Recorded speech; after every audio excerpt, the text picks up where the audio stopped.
Good morning विद्यार्थी मित्रांनो.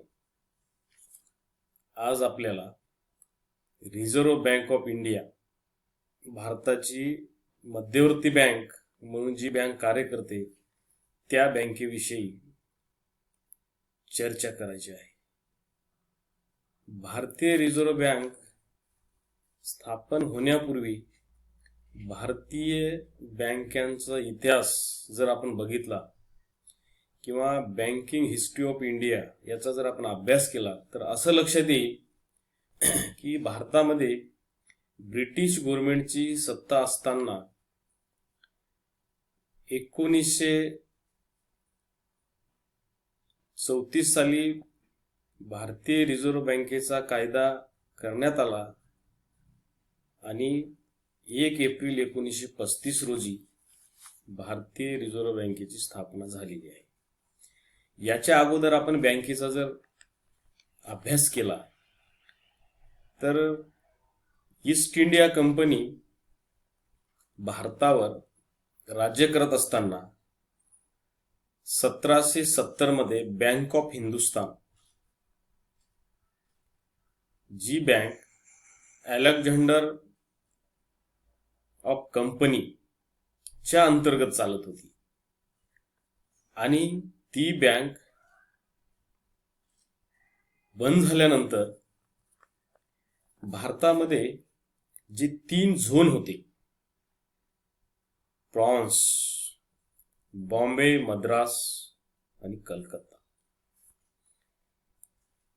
तर ब्रिटिश गव्हर्नमेंट यांनी भारतामध्ये प्रत्येक क्षेत्रामध्ये bank of Bengal 1806, bank of Bombay 1840, bank of Madras 1843 अशा प्रकारच्या 3 प्रेसिडेन्सी बँका ब्रिटिश गव्हर्नमेंटने स्थापन केल्या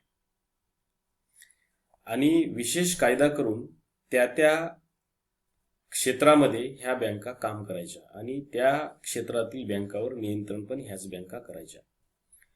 आणि 1860 मध्ये एक कायदा आला, ब्रिटिश गव्हर्नमेंटनी कायदा आणला आणि त्यामध्ये joint capital company act pass झाला आणि नॉन प्रेसिडेन्सी बँकेची सुरुवात भारतामध्ये सर्वप्रथम झाली आणि नॉन प्रेसिडेन्सी बँक म्हणून बँक ऑफ अलाहाबाद 1865 मध्ये ही पहिली बँक भारतामध्ये सुरू झाली आणि त्याच्यानंतर आवाड कॉमर्स बँक चालू झाली, पंजाब नॅशनल बँक सुरू झाली. पंजाब नॅशनल बँक हे पहिली भारतीय बँक आहे. त्याच्यानंतर 1914 मध्ये फर्स्ट वर्ल्ड वॉर झाला आणि शेकडो बँका बंद झाल्या. भारतामध्ये ह्या 3 प्रेसिडेन्सी बँकेच्या मदतीने imperial bank of India he bank 1921 मध्ये स्थापन झाली आणि पुन्हा परत जगामध्ये 1929 ते 1934 अशी महामंदी आली आणि या महामंदीमध्ये अनेक बँका बंद पडल्या आणि तोपर्यंत भारतामध्ये मात्र इम्पेरियल बँक जी होती तीच बँक पुढं हीच bank state bank of India झालेली आहे. आणि सर्वप्रथम स्वतंत्र भारतामध्ये आरबीआय ऍक्ट 1934 पास होऊन 1 एप्रिल 1935 रोजी भारतीय रिझर्व्ह बँकेची स्थापना झालेली आहे. आणि कोणत्याही देशाच्या अर्थव्यवस्थेमध्ये भारतीय मध्यवर्ती बँकेची अतिशय महत्वाची भूमिका असते. म्हणजे बँक व्यवसायाला स्थैर्य प्राप्त करून देण्यासाठी या बँकेची भूमिका फार महत्वाची असते. भारतामध्ये मध्यवर्ती बँक म्हणून रिझर्व्ह बँक ही काम करते आणि ही बँकाची बँक म्हणून काम करते. तसेच आर्थिक संकटाच्या काळात शेवटचा आश्रयदाता म्हणूनही भारतीय रिझर्व्ह बँक काम करत असते.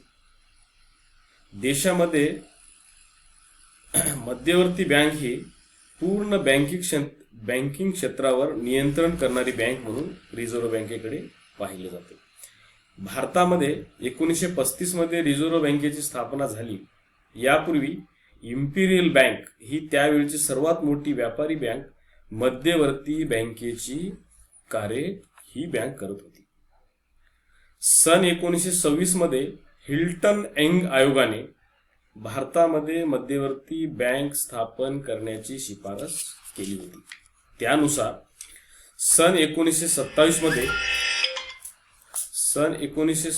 मध्ये एक विधेयक विधिमंडळात सादर करण्यात आले, पण वैज्ञानिक अडचणीमुळे ते संमत होऊ शकले नाही. त्यानंतर सन 1931 मध्ये मध्यवर्ती बँक चौकशी समितीने पुन्हा मध्यवर्ती बँकेच्या स्थापनेची शिफारस केली. त्यानुसार सप्टेंबर 1934 मध्ये रिझर्व्ह बँक ऑफ इंडियाची स्थापना झाली. रिझर्व्ह बँक ही आर्थिक क्षेत्रातील सर्वोच्च संस्था असल्याने व सरकारची तीच निकटची संबंध असल्याने ती सरकारच्या मालकीची असावी असे मत अनेक तज्ज्ञांनी व्यक्त केले आणि 1 जानेवारी 1949 रोजी या बँकेचे म्हणजेच भारतीय रिझर्व्ह बँकेचे राष्ट्रीयकरण करण्यात आले. या बँकेचा कारभार केंद्रीय संचालक मंडळामार्फत चालत असतो आणि या मंडळाच्या अध्यक्षपदी बँकेचे गव्हर्नर असतात. भौगोलिकदृष्ट्या विचार करून मुंबई, कोलकाता, चेन्नई आणि दिल्ली या ठिकाणी या बँकेची क्षेत्रीय मंडळे किंवा क्षेत्रीय कार्यालये स्थापन करण्यात आलेली आहेत. रिझर्व्ह बँकेचे मुख्य कार्यालय मुंबई येथे असून ही बँक आपल्या देशातल्या पूर्ण बँक व्यवस्थेवर नियंत्रण ठेवण्याचं काम करते. रिझर्व्ह बँकेच्या स्थापना करण्यापाठीमागे काही जे मुख्य उद्देश आहेत त्यापैकी भारतातील चलन पद्धतीचे व्यवस्थापन करणे. भारतामध्ये करन्सी मॅनेजमेंट जे चालते ते RBIच्या नियंत्रणाखाली चालत असते.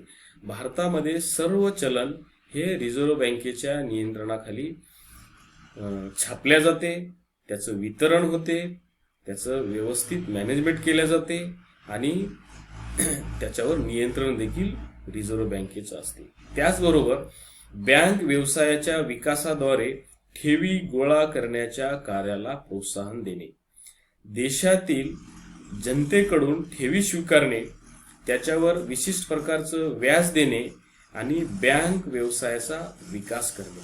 आपल्या देशामध्ये अनेक बँका स्थापन झालेल्या आहेत. रिझर्व्ह बँक ही त्या बँकांना बँक स्थापन करण्याचं किंवा बँक व्यवसाय करण्याचं लायसन्स देते, परमिशन देते आणि त्या बँकेचं सुरक्षा सुद्धा रिझर्व्ह बँक ही करत असते.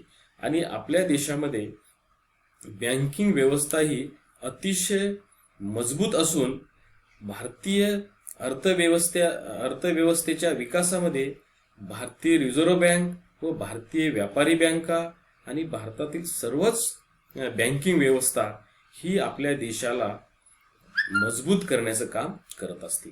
देशातील बँक रचना सुसंघटित करणे. आपल्या देशामध्ये रिझर्व्ह बँक ही बँकांची बँक असल्यामुळे आपल्या देशातील ज्या बँका आहेत त्या बँका ठेवीवर व्याज किती द्याव्यात किंवा लोनवर व्याज किती आकारावे किंवा रिझर्व्ह बँकेकडे ठेवी किती कशा पद्धतीचं डिपॉझिट ठेवावं, स्वतःकडे लिक्विडिटी किंवा कॅश किती ठेवायला पाहिजे, हे सर्व रूल्स, रेग्युलेशन, नियम हे RBI ठरवत असते. RBIच्या गाईडलाईननुसार भारतातील सर्व बँक व्यवस्था काम करत असते.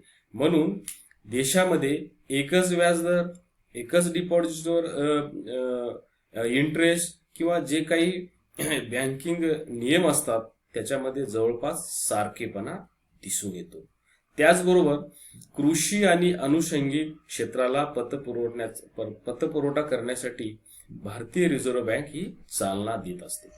भारतीय रिझर्व्ह बँकेने खास शेतीसाठी कर्ज पुरवठा करण्यासाठी नाबार्ड या बँकेची स्थापना 1982 साली केलेली आहे.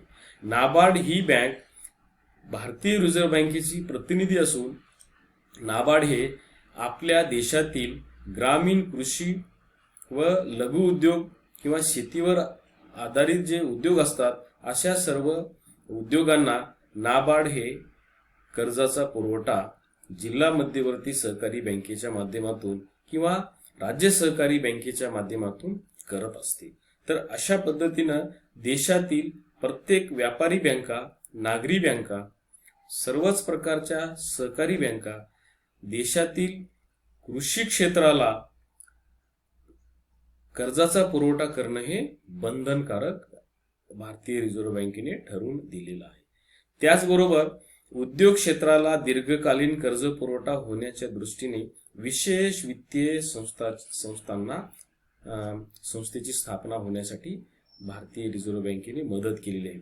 IFC असेल, इंडस्ट्रियल फायनान्स कॉर्पोरेशन, IDB असेल, industrial development bank of India, त्याच्यानंतर युनिट ट्रस्ट ऑफ इंडिया असेल किंवा स्टेट फायनान्स कमिशन असेल किंवा अशा वेगवेगळ्या संस्था आपल्या देशामध्ये स्थापन करण्यासाठी रिझर्व्ह बँकेने पुढाकार घेतलेला आहे. तशा पद्धतीचं त्यांना प्रोत्साहन देऊन आपल्या देशातील औद्योगिक विकास व बेरोजगारी दूर करण्यासाठी काय काम करता येईल यासाठी सुद्धा भारतीय रिझर्व्ह बँकेने फार मोठ्या प्रमाणामध्ये काम केलेलं आहे.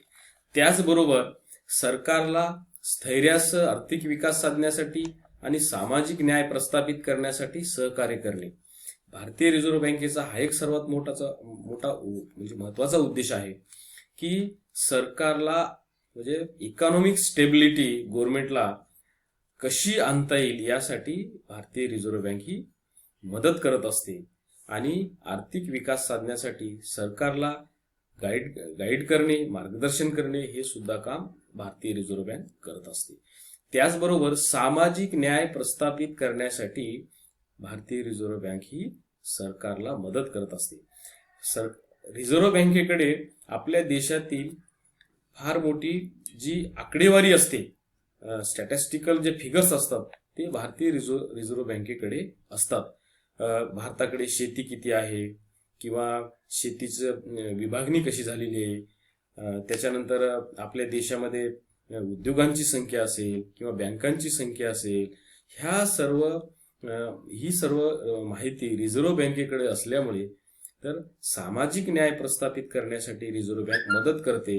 म्हणजे समाजामध्ये असणारे जे विविध घटक असतात त्याच्यामध्ये शेतकरी असतील, शेतमजूर असतील, लघु उद्योजक असतील, छोटे छोटे कारागीर असतील किंवा जे बलुतेदारी पद्धतीमधून जे काम करणारे, कौशल्य विकसित करणारे कारागीर असतील, ह्या सर्वांना प्रत्येक बँकेने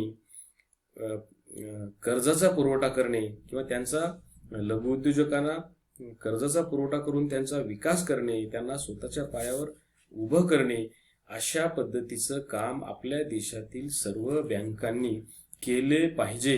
अशा पद्धतीचं बंधन भारतीय रिझर्व्ह बँक आपल्या देशातील सर्व बँकांना घालून दिलेला आहे.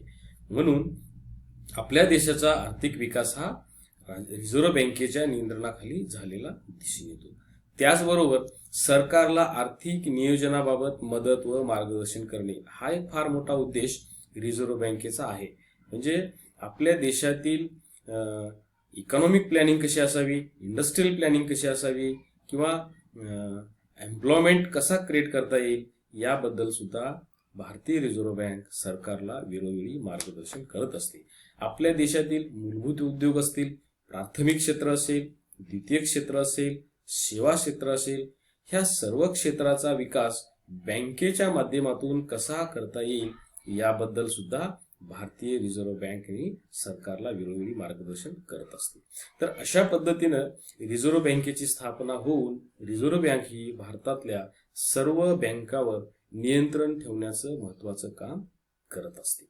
या पुढच्या भागामध्ये रिझर्व्ह बँकेची कार्ये आपल्याला अभ्यासावायची आहे.